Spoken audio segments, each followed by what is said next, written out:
Bueno, comenzamos la grabación de un nuevo vídeo, continuamos con el bloque 5, dinámica, y en este tercer punto del tema vamos a ver las leyes de Newton, ¿de acuerdo?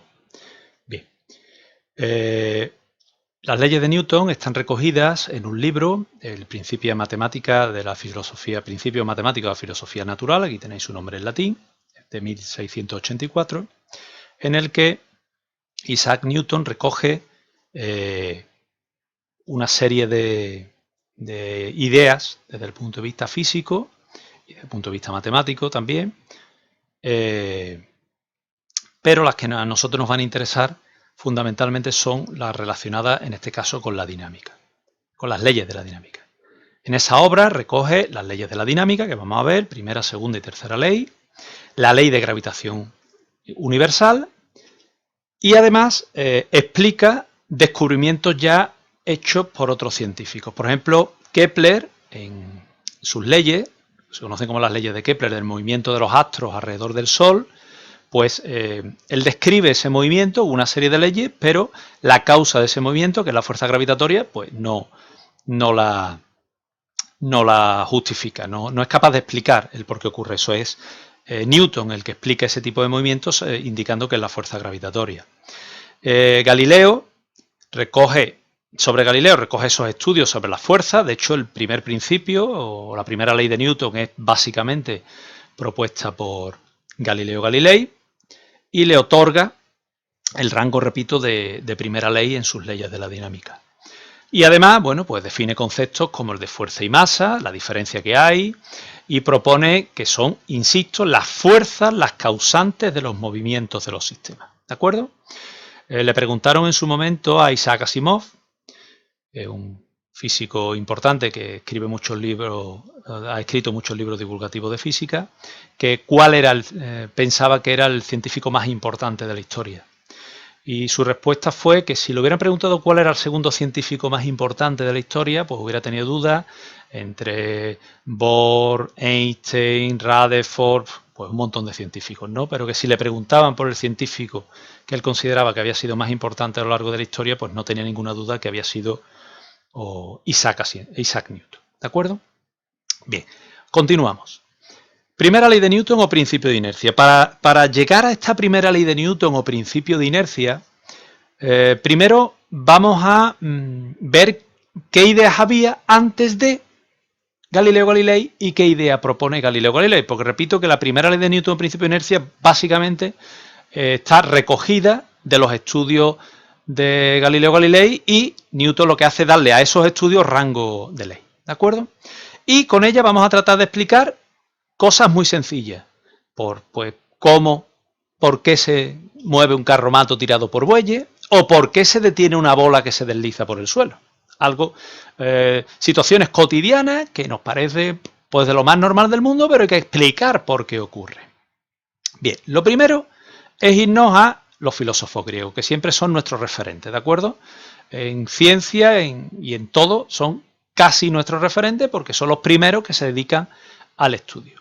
¿Qué proponían los filósofos griegos sobre el movimiento? Pues básicamente algo deducido de la observación, que para que algo se mantenga en movimiento hay que aplicar una fuerza. Vámonos al carromato.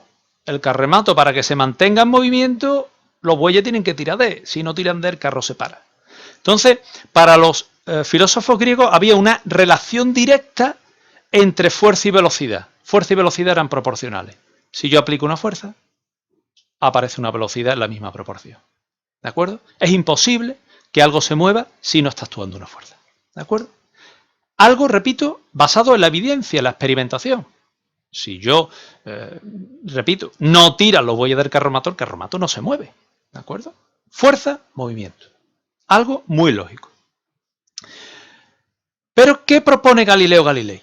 Si os fijáis en la fecha de muerte de Galileo Galilei, esto es a título ya informativo, muere el mismo año que nace Isaac Newton. Todas estas personas que creen en la teoría de la reencarnación utilizan este ejemplo del año de muerte de Galileo Galilei y el nacimiento de Isaac Newton como base, digamos, en estas teorías, ¿vale? Lo que dice Galileo Galilei es que no es necesaria fuerza para que haya movimiento de un sistema. algo que nos parece algo muy, muy lógico, ¿de acuerdo?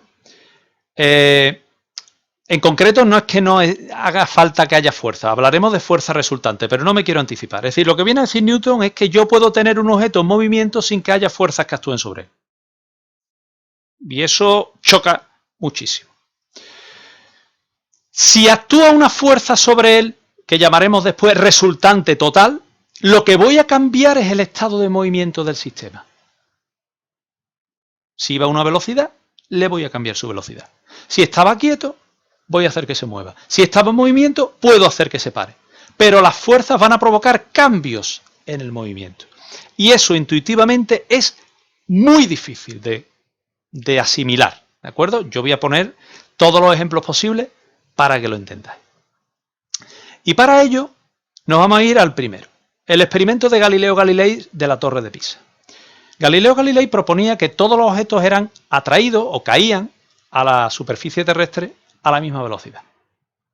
Y para comprobar eso y eliminar el efecto del rozamiento, se subió a la Torre de Pisa, como veis ahí en la imagen, y lanzó, evidentemente, no una manzana y en este caso una bola de metal, sino objetos esféricos con la misma forma pero de distintos materiales. Es decir, cuya masa era distinta. Cuando los dejaba caer, todos caían con la misma velocidad. Es decir, todos llegaban, no con la misma velocidad, porque la velocidad iba aumentando, pero todos eran atraídos a la superficie terrestre al mismo tiempo. Llegaban al mismo tiempo. Entonces, claro, lo que uno decía, bueno, a ver, si yo dejo caer una bola de papel de igual tamaño que una bola de hierro, de igual forma, además, pero tienen evidentemente distinta masa y llegan al suelo, eso es, desde el punto de vista de la lógica, no tiene lógica. ¿Vale? Él lo demuestra experimentalmente. Lo que pasa es que él decía que en ausencia de aire, la forma tampoco influiría. Es decir, que si yo hubiese dejado en ausencia de aire, de rozamiento, por tanto con el aire, caer una hoja de papel o una bola, es decir, una barbaridad, un elefante, desde la Torre de Pisa, los dos llegarían al suelo al mismo tiempo. Eso se comprueba experimentalmente. Aquí tenéis un enlace a un vídeo, ¿de acuerdo?, en el que podéis ver la comprobación experimental del experimento que se hizo hace unos años, ¿de acuerdo? Porque, claro, para comprobar experimentalmente eso hay que introducirse esos materiales en un recinto donde se haga el vacío y tiene que cumplir unas condiciones muy complicadas, que hoy en día con la tecnología que tenemos sí se puede hacer. Es muy interesante que lo veáis para comprobar cómo Galileo Galilei pues tenía razón, ¿de acuerdo? Bien. Otra de las cosas que propone Galileo Galilei y por lo que les choca el que haya una fuerza y que por tanto un desplazamiento. Fijaros, aquí nosotros lanzamos una pelota, ¿verdad? Según los filósofos griegos, la pelota se mueve si actúa una fuerza sobre ella.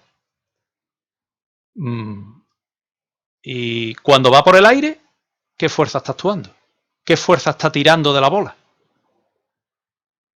Ninguna. No hay nadie que esté cogiendo la bola por el aire y esté tirando de ella. Entonces, ese hecho de que esta bola, que en todo este movimiento está moviéndose, tiene una velocidad. ¿Dónde está la fuerza que tira de esa bola? Él lo hacía con las flechas. ¿Vale? Y aclaraba una segunda cosa. ¿Y cómo que la bola va con una velocidad y luego pierde velocidad y se para? ¿Qué fuerza está provocando esa pérdida de velocidad? ¿Qué fuerza está tirando de esa bola para que disminuya su velocidad? ¿Dónde está esa fuerza que está actuando sobre la bola en todo este movimiento? Puedo conseguir que una bola se mueva sin necesidad que actúe una fuerza, porque todo este movimiento por el aire no actúa ninguna fuerza. ¿Veis? Es complicado. Según los filósofos griegos, para que esa bola se moviese, tendríamos que estar constantemente tirando de ella y sin embargo se está moviendo por el aire en ese movimiento parabólico sin necesidad. ¿Cómo podemos explicar el movimiento de un carromato tirado por mulas? Pues muy fácil, porque las mulas o los bueyes tiran del carromato, en este caso tengo ahí representado unos bueyes, pero se para el carro porque hay un rozamiento, una fuerza que se opone, que es el rozamiento con el suelo. Si no existiese rozamiento con el suelo, la bola se movería sin ningún problema. Y eso es lo que vemos aquí. Volvemos a lo mismo. Si os fijáis aquí, el niño suelta la pelota. En el momento que la suelta, adquiere una velocidad. Durante todo este camino, ¿qué fuerza está tirando de la bola para que se desplace hacia la derecha? ¿Qué tenemos ahí? ¿Un ente invisible que tira de la bola? Yo no veo aquí ninguna fuerza que esté actuando que tire de la bola para allá. Según los filósofos griegos no se deberían de mover. Sin embargo, sí sabemos que al cabo de un cierto tiempo se para. Si se para, es que ha tenido que existir una fuerza que tire de él y le cambie su estado de movimiento. Iba con una velocidad y cada vez tiene menos. Hoy en día sabemos que es el rozamiento, la fuerza de rozamiento con el suelo, que es la que obliga a la bola a pararse. ¿De acuerdo? Entonces, idea fundamental, por tanto, que para un cuerpo se detenga o acelere, es decir, cambie su velocidad, es necesario la aplicación de una fuerza. Pero los objetos se pueden mover, tener una velocidad, sin que exista una fuerza que actúe sobre ellos. Y cuando digo una fuerza, hablo de una fuerza neta, global. ¿Cómo se enuncia la primera ley de Newton, o también conocido como principio de inercia? Pues muy sencillo. Un cuerpo permanece en su estado bien reposo, que esté quieto, o con movimiento rectilíneo uniforme, recordar, movimiento recto con velocidad constante, que puede ser distinta de cero, a menos que sobre él actúe una fuerza, y esto es lo importante, resultante distinta de cero, que le obligue a cambiar ese estado. ¿De acuerdo? ¿Qué ha pasado en el ejemplo del niño que suelta la bola? Pues que la bola iba con una velocidad y cada vez tiene menos velocidad porque ha existido una fuerza, que es el rozamiento, que ha hecho que cambie su estado de movimiento. ¿De acuerdo? Sin la existencia de esa fuerza de rozamiento, la bola se movería perpetuamente sobre esa superficie, con la velocidad adquirida en el momento que la hemos soltado. ¿De acuerdo? Otra forma de enunciarla es que siempre que el sumatorio de fuerza, esto en matemáticas significa sumatorio, sume usted, siempre que la suma de todas las fuerzas que actúen sobre un objeto, un sistema, sea cero, es decir, la fuerza resultante de esa suma sea cero, como hemos visto ya en un vídeo previo, el objeto va a mantener su estado de movimiento, es decir, va a mantener el movimiento rectilíneo uniforme o bien su caso particular, que es el reposo. Conclusiones, por tanto. La inercia, que se hablaba de ella en segundo de eso, es la tendencia que tiene un cuerpo a mantener el estado de movimiento que tenía. Yo trato de mantener mi inercia. Es un término que se utiliza muy coloquialmente, que habla mucho la gente de él, pero no sabe desde el punto de vista físico qué sentido tiene. Por ejemplo, y esa inercia va a depender de la masa. El impulso que recibimos hacia atrás cuando el coche acelera. Cuando el coche acelera nos vamos hacia atrás. ¿Por qué? Porque nosotros queríamos seguir manteniendo la velocidad que teníamos. En el momento que el coche acelera, aumenta la velocidad. Y como nosotros queríamos mantener la velocidad que teníamos, nuestro cuerpo es como si se fuese hacia atrás. Sin embargo, ocurre lo contrario cuando el coche frena. Nosotros vamos a una velocidad en el coche, 90 km por hora, y el coche frena a 45. ¿Qué ocurre con nuestro cuerpo? Se nos va hacia adelante. ¿Por qué? Porque trata de mantener la velocidad que tenía, 90 km por hora. Pero al final se acaba reduciendo. ¿Por qué se acaba reduciendo? Porque actúa una fuerza. Si no actúas esa fuerza, la velocidad no cambia. ¿De acuerdo? Es muy importante, solamente lo anticipo, el año que viene en primero bachillerato se verá más en profundidad, que la inercia es una fuerza que no existe. Es una fuerza ficticia. ¿De acuerdo? No existen las fuerzas de inercia. Van a existir lo que se conocerán como fuerzas centrípetas. ¿De acuerdo? Pero bueno, eso ya lo veremos el año que viene. Lo que sí quiero que os quede claro lo que significa la inercia. Y por último, otra conclusión es el concepto de equilibrio. Para nosotros, un sistema está en equilibrio cuando el sumatorio de sus fuerzas es cero. Pero hay dos tipos de equilibrio. Está el equilibrio estático, habitual. Yo tengo una caja sobre una mesa, pues está en equilibrio estático. ¿Por qué? Porque su velocidad es cero. La suma de fuerzas que actúan sobre la caja es cero. Y, por tanto, como estaba quieta, pues su velocidad es cero. A eso se le llama equilibrio estático. Pero también está el equilibrio dinámico. Y es cuando la suma de esas fuerzas es cero, pero el objeto tenía una velocidad constante en dirección y módulo. va a seguir manteniendo esa velocidad. A eso es lo que se le llama equilibrio dinámico. Pero parten los dos de la misma idea, que el sumatorio de fuerzas tiene que ser cero. Eso nos lleva a enunciar la primera ley de otra forma, en función del equilibrio, pues que un cuerpo permanecerá en estado de equilibrio, aquí ya no aclaro si es dinámico o estático, estado de equilibrio, a menos que sobre él actúe una fuerza resultante distinta de cero, que lo obligue, si está quieto, a ponerse en movimiento, o si tiene una determinada velocidad, pues a cambiarla. ¿De acuerdo? Bien. Nos vamos a un ejercicio muy sencillo, teórico. Nos pregunta aquí la resultante de la fuerza sobre un cuerpo que lleva un movimiento rectilíneo uniformemente acelerado, ¿es cero o es distinta de cero? La respuesta en el apartado A es muy fácil. Si es rectilíneo uniformemente acelerado, quiere decir que su velocidad está cambiando. Y si su velocidad está cambiando, no se cumple la primera ley de Newton. Por lo tanto, la resultante tiene que ser distinta de cero. ¿De acuerdo? Es muy fácil, ¿eh? Aplicar la primera ley y a partir de ahí razonar. Segundo, ¿estará en equilibrio? Pues lo mismo. Para que un sistema esté en equilibrio, ya sea estático o dinámico, su sumatorio de fuerzas tiene que ser cero. Y como el movimiento es rectilíneo uniformemente acelerado, y hemos dicho que el sumatorio de fuerzas es distinto de cero, pues no lo va a estar. ¿De acuerdo? Son muchas cuestiones teóricas relacionadas con el primer principio, para dejar claro y tener claro en esas cuestiones teóricas que hemos asimilado lo que dice el primer principio. Vamos ahora a un segundo ejercicio. Bueno, es muy sencillo, dice, tenemos aquí tres fuerzas, una de ellas una fuerza F, que nos piden calcular para que el cuerpo no cambie su movimiento. Es decir, lo que nos está diciendo básicamente es que se cumpla la primera ley de Newton. Punto.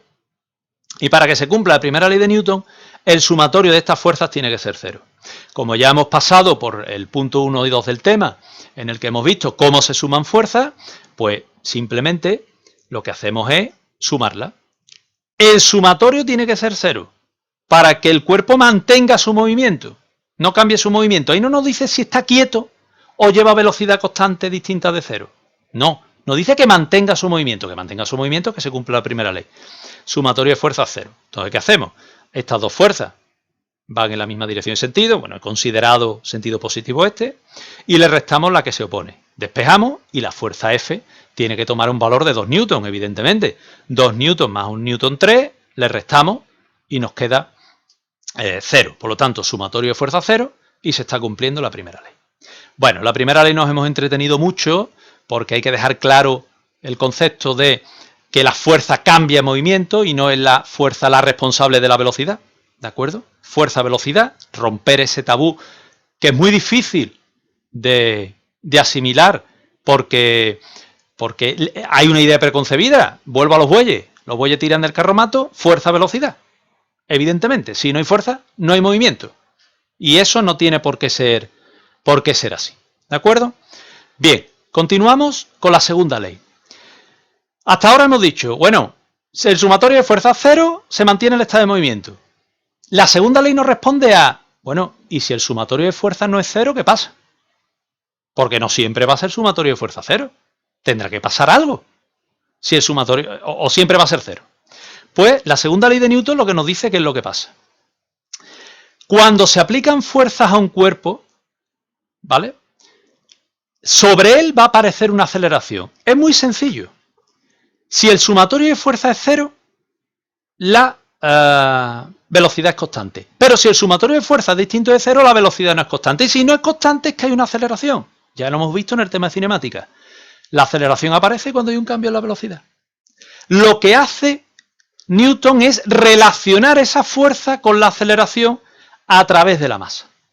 Y lo que dice es que cuando el sumatorio de fuerzas que actúan sobre un objeto es distinto de cero, su valor es igual al producto de la masa de ese sistema, de ese objeto, de ese cuerpo, por la aceleración que se va a producir como consecuencia de la acción de esas fuerzas. ¿De acuerdo? ¿Vale? Va a aparecer una aceleración que va a depender, ya digo, de la masa del cuerpo.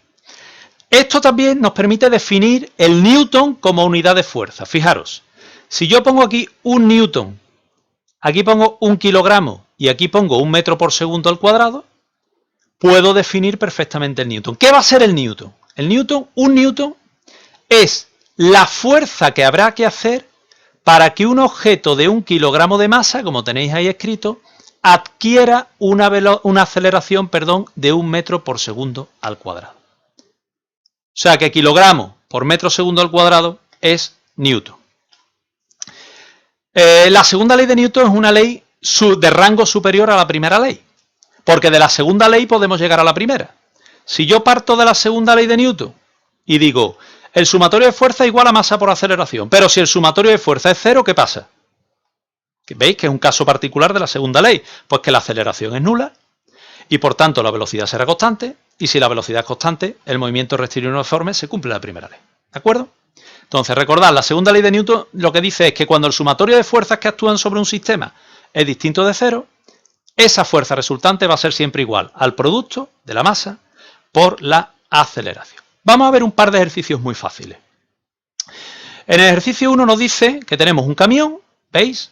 Un coche, que van los dos a la misma velocidad, ahora veremos por qué, nos dan el dato de la velocidad, y sobre los dos actúa una misma fuerza en sentido contrario a la velocidad, es decir, el camión va para allá, el coche va para allá, de 4.000 newton.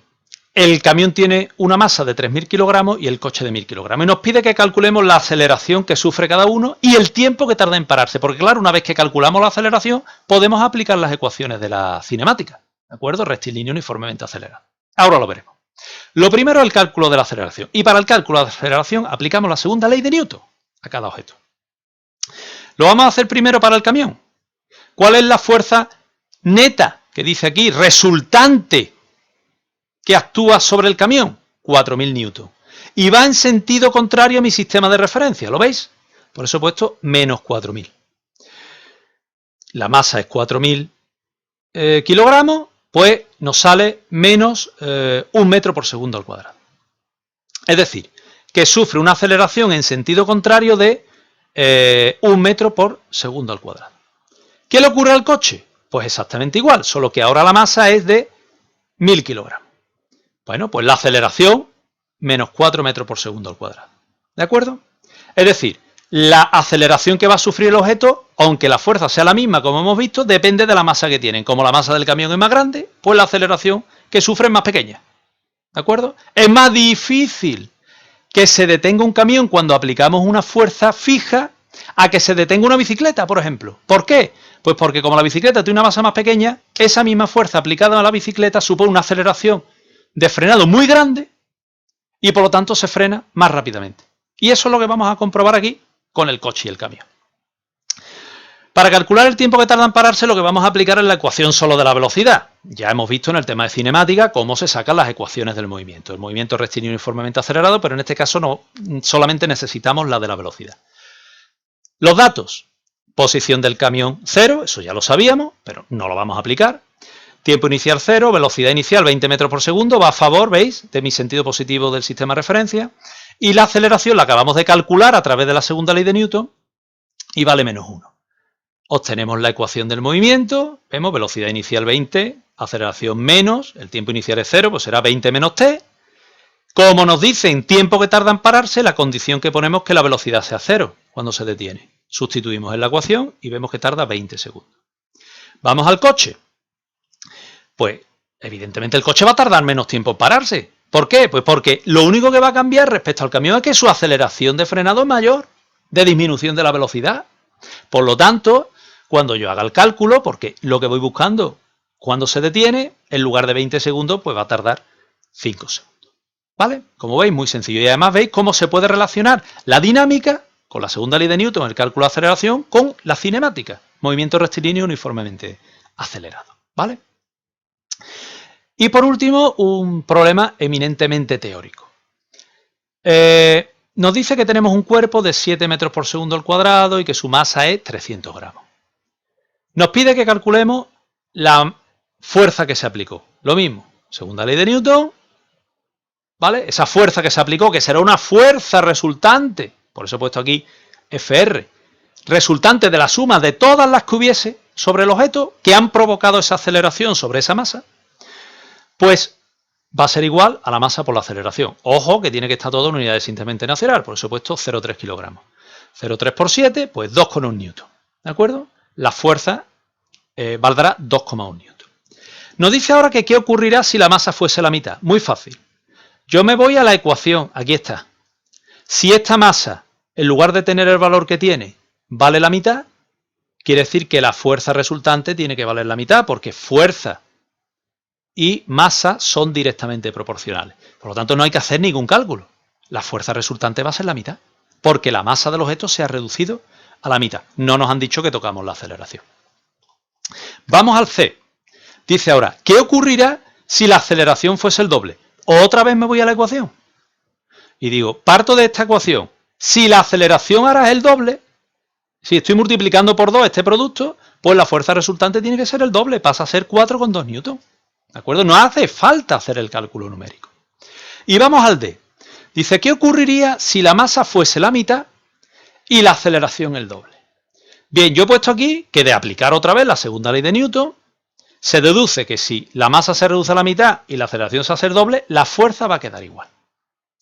Bueno, vamos a comprobarlo. Fijaros. La nueva fuerza resultante, ¿vale? Prima, la nueva fuerza resultante debido a la modificación de la masa y la aceleración, M' y A', va a ser esta. ¿Cuánto vale M'? Pues nos han dicho que reducimos la masa a la mitad.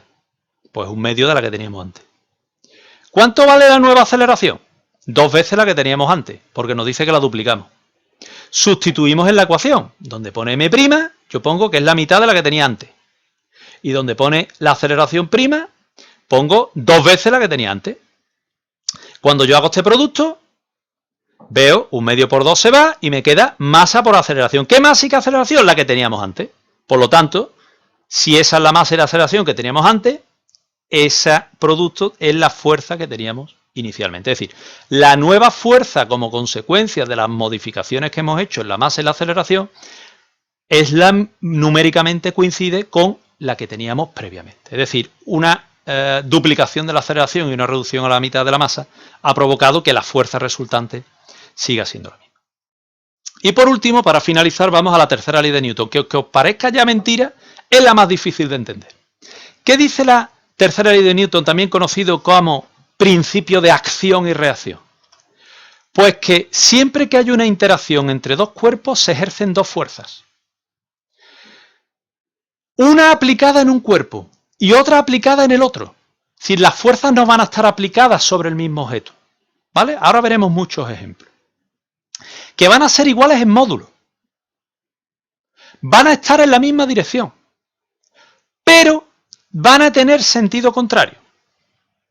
Y por supuesto, distinto punto de aplicación, porque una va a estar aplicada sobre un objeto y otra sobre otro. Vamos a ver varios ejemplos. Primero, disparamos una escopeta.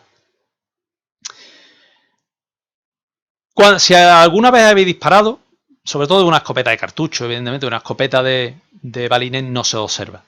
Cuando uno dispara, nota que la escopeta le da un golpe en el hombro. Cuanto más potencia tenga la escopeta, pues el golpe es más fuerte. ¿Qué es lo que está ocurriendo aquí? Lo que está ocurriendo aquí es que al disparar, la bala sale disparada por el cañón, en esta dirección y este sentido. Es decir, la bala sufre la acción de una fuerza, pero es la bala. ¿De acuerdo? Sin embargo, la escopeta automáticamente sufre una reacción y la escopeta se va hacia atrás. Aparece una fuerza de reacción, que es la que luego provoca que nos golpee en el hombro. Es decir, la bala sufre una fuerza, la escopeta sufre otra, en módulo son iguales, están en la misma dirección, como veis, sentido contrario. Si para la bala la fuerza está aplicada en este sentido y para la escopeta está aplicada en sentido contrario, y tienen distinto punto de aplicación, vuelvo a insistirlo. Una se aplica sobre la bala y otra sobre la escopeta. Principio de acción, una fuerza de acción le corresponde una de reacción. Una sobre un objeto y otra sobre el otro. Las dos en la misma dirección, con el mismo módulo, pero con diferente sentido y punto de aplicación. Otro ejemplo. Un cohete, ¿por qué asciende? Asciende porque al poner en marcha los motores, el escape de los gases que salen hacia abajo provoca una fuerza de reacción hacia arriba del cohete que hace que ascienda. ¿De acuerdo? Fuerza de aplicación sobre los gases, fuerza de aplicación sobre el cohete, las dos en la misma dirección, una en un sentido y otra en otro, las dos tienen el mismo módulo, pero su punto de aplicación es diferente. Una es sobre los gases y otra sobre el cohete. ¿Vale? Siempre lo que le cuesta mucho a los alumnos, y quiero que os fijéis bien, es eso de que se aplican a cuerpos diferentes. ¿De acuerdo? Cuando yo apoyo la mano en la pared, estoy ejerciendo una fuerza sobre la pared y se la pinto a la pared. Pero cuando la pared ejerce una fuerza sobre nosotros, en el momento que aplicamos una fuerza sobre la pared la ejerce sobre nosotros y nos la pintamos a nosotros, no a la pared. ¿De acuerdo? Las dos van a estar en la misma dirección, distintos sentidos y van a tener el mismo módulo. Y el ejemplo que le llaman siempre mucha la atención a los alumnos cuando se lo cuento, y cuando yo digo que nosotros andamos porque nos empuja al suelo. Claro, todo llama la atención. ¿Qué es lo que estamos haciendo nosotros al andar? Estamos ejerciendo una fuerza con el pie hacia atrás que la aplicamos sobre el suelo. ¿Cómo responde el suelo? Pues aplicando una fuerza sobre nosotros, que va a estar en la misma dirección, ¿veis? Va a tener el mismo valor, en módulo, pero se va a aplicar sobre nosotros y va a tener sentido contrario. Por eso vamos hacia adelante. Claro, mis alumnos me dicen, sí, pero si yo no aplico una fuerza hacia atrás, no voy hacia adelante, evidentemente. Pero eso no quita de que si estás yendo hacia adelante, la fuerza te tiene que estar empujando hacia adelante. Y si tú la estás ejerciendo hacia atrás, esa fuerza no es. Esa fuerza se la aplico al suelo. El suelo reacciona sobre nosotros ejerciendo una fuerza de reacción. Repito, esta fuerza se la aplico aquí al niño, esta fuerza se la aplico al suelo, están aplicadas a sistemas distintos, tienen la misma dirección, tienen distintos sentidos, pero tienen el mismo módulo. ¿De acuerdo? Conclusión. Que las fuerzas de reacción no aparecen de forma independiente. Si yo no apoyo la mano en la pared no ejerce una fuerza sobre mí. Son de acción simultánea. Y lo más importante del tercer principio, aunque parezca una tontería, que se aplican a cuerpos diferentes. ¿De acuerdo? Cuando el Usain Bolt se pone en la línea de tacos de los 100 metros, ¿por qué se pone en una línea de tacos? Para que el impulso, la fuerza que se ejerce hacia atrás, provoque una fuerza hacia adelante de reacción. ¿De acuerdo? Pero a Usain Bolt, cuando sale corriendo, le aplicamos esa fuerza hacia adelante, no la que él ejerce hacia atrás.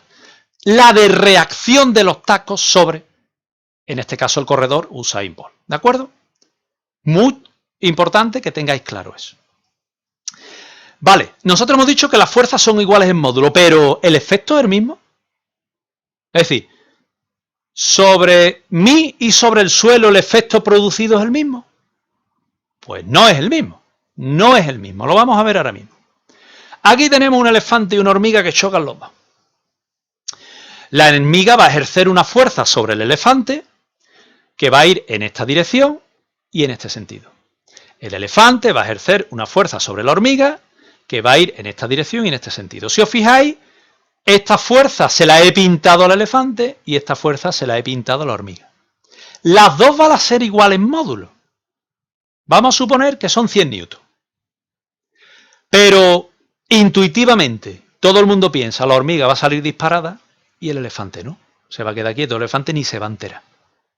Eso, que es algo intuitivo, lo podemos explicar por la segunda ley de Newton. ¿Cuál es la constante que nos va a permitir analizar esto? La masa. ¿Qué diferencia hay entre la hormiga y el elefante? Pues la masa que tiene.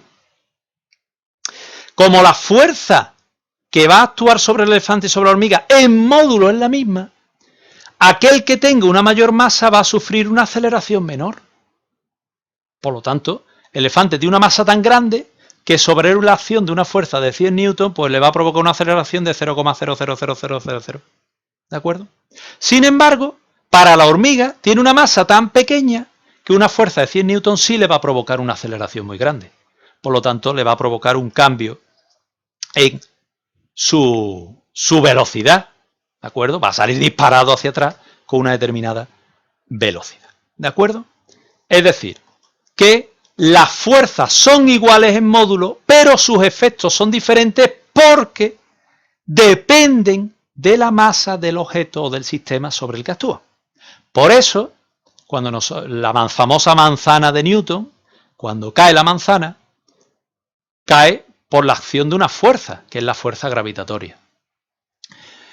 La manzana cae porque su masa es muy pequeña y la Tierra ni se entera porque su masa es tan grande que esa fuerza de atracción gravitatoria es tan pequeña que ni se entera. ¿De acuerdo? Algo parecido a lo que pasa con el elefante y la hormiga. Y vamos a ver ya un par de ejercicios para finalizar. Perdón, un solo ejercicio para finalizar. Nos pide que en esas 4 situaciones A, B, C y D dibujemos los pares de fuerzas que aparecen. Recordar que los pares de fuerzas hay que pintarlos sobre sistemas diferentes. Aquí tenemos la caja y la mesa. ¿Veis? La caja sabemos que va a ejercer una fuerza sobre la mesa, que es su peso. Y la mesa va a ejercer una fuerza de reacción, que es lo que llamaremos normal. Esto todavía no lo hemos visto, lo veremos en un vídeo posterior, que hay distintos tipos de fuerzas. La fuerza que ejercen los objetos cuando sobre ellos se ponen otros objetos, una caja sobre una mesa, pues el libro sobre el pupitre, etc. Esa fuerza de reacción se llama normal, ¿de acuerdo? Pero bueno, va a ejercer una fuerza de reacción. Por el principio de acción y reacción, pues esa fuerza que ejerce la caja sobre la mesa se la pinto a la mesa.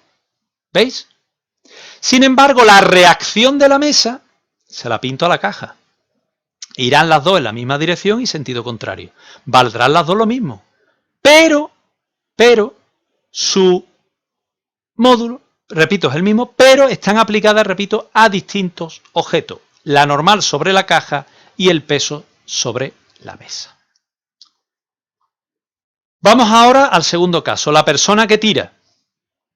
Pues nada, la persona ejercerá una fuerza sobre la caja y la caja ejercerá una fuerza de reacción sobre la persona, que es lo que llamaremos tensión.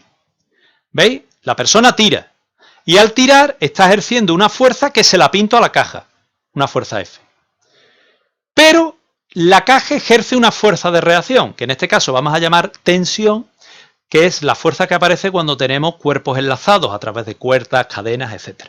¿Y a quién le pinto esa fuerza? Se la pinto a la persona, en este caso. ¿De acuerdo? Vemos, tendrán las dos el mismo valor en módulo, misma dirección, sentido contrario, pero lo importante es que están aplicadas sobre cuerpos distintos. La tercer caso, la lámpara ejerce una fuerza sobre el techo, es decir, sobre la cuerda, que es su peso, y se lo pinto a la cuerda, ¿vale? Y la lámpara va a sufrir una fuerza de reacción que es la de la cuerda sobre ella, que es la tensión de la cuerda. La tensión de la cuerda es la que mantiene a la lámpara unida a la cuerda. Si no existiese esa tensión, la lámpara se caería al suelo. ¿De acuerdo? Vemos que son dos fuerzas diferentes, una aplicada sobre la lámpara y otra aplicada sobre la cuerda o sobre el techo, si queréis pintarlo, sobre el techo, ¿vale? Por no complicarlo más. Principio de acción y reacción. Insisto que lo más importante es que esas fuerzas están aplicadas sobre objetos distintos, sobre sistemas distintos. Y ya para finalizar, el último caso. Fijaros, aquí se ve más claramente. La fuerza, la Tierra, perdón, el Sol, aquí está, ejerce una fuerza sobre la Tierra, explico lo que pone aquí, fuerza que ejerce el Sol sobre la Tierra, que se la pinto a la Tierra, que tendrá esta dirección y este sentido. Por eso la Tierra se mantiene orbitando, ¿vale? Pero es que la Tierra también va a ejercer una fuerza sobre el Sol, como consecuencia de que se la pinto al Sol, fuerza que ejerce la Tierra sobre el Sol, que va a estar en la misma dirección, va a tener el mismo sentido, perdón, distinto de sentido, distinto punto de aplicación, pero sí va a tener el mismo módulo. A esa fuerza se la llama fuerza gravitatoria, y esa fuerza es la que propuso Newton como responsable del movimiento de los astros en la ley de gravitación universal. ¿Por qué la Tierra orbita alrededor del Sol? Pues porque el Sol tiene una masa muchísimo más grande que la de la Tierra y la fuerza que ejerce, la aceleración que le provoca es mucho mayor. Ya lo hemos visto con el ejemplo del elefante y la hormiga, y obliga a la Tierra a orbitar alrededor del Sol. Igual que la Luna orbita alrededor de la Tierra. Eso no quiere decir que la Tierra no ejerza ningún efecto sobre el Sol, o por ejemplo la Luna sobre la Tierra. La Luna es responsable, por ejemplo, de las mareas. La fuerza de acción gravitatoria de la Luna sobre la Tierra son las mareas, los ascensos y descensos del nivel del mar como consecuencia de esa atracción gravitatoria, ¿vale? Porque es que parece que siempre solamente en el caso de este tipo de movimiento, la fuerza la ejerce uno de ellos. La manzana que cae, la famosa manzana de Newton, que le cae en la cabeza y que según la leyenda le llevó a enunciar la ley de gravitación universal. Ese fue la chispa, ¿no?, que terminó de rematar su idea, evidentemente. No se le cayó la manzana y dijo, a la ley de gravitación universal. Como observamos que la manzana se mueve, parece que lo único que ejerce fuerza es la Tierra sobre la manzana. No, la manzana también ejerce fuerza sobre la Tierra. Pero es tan insignificante la consecuencia, el efecto, la aceleración, por lo que hemos visto antes en el caso del ejemplo hormiga, que no se observa. Y como no se observa, parece que no existe, pero sí existe. ¿De acuerdo? Bien, pues con esto finalizamos el vídeo. Espero que os haya quedado más claro lo que son las leyes de Newton. Primera ley, repito, principio de inercia o primera ley de Newton, que nos indica cuando un objeto no cambia su estado de movimiento, que es el rectilíneo uniforme, que es cuando el sumatorio de fuerzas es cero. La segunda ley nos dice qué ocurre cuando ese sumatorio de fuerzas no es cero, es decir, cuando un cuerpo no mantiene su estado de movimiento y con qué magnitudes se relacionan, la aceleración y la masa. Y la tercera ley, que es el principio de acción o reacción, nos dice que siempre que interaccionen dos cuerpos, van a aparecer simultáneamente dos fuerzas. Mismo módulo, misma dirección, sentido distinto y, lo más importante, punto de aplicación diferente.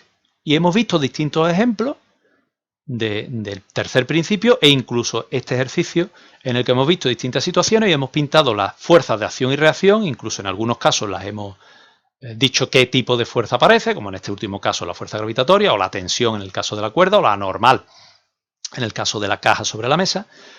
Y con eso, pues espero que os quede mucho más claro las tres leyes y podáis a partir de ahí resolver los ejercicios y cuestiones que os salgan de aplicación. ¿De acuerdo?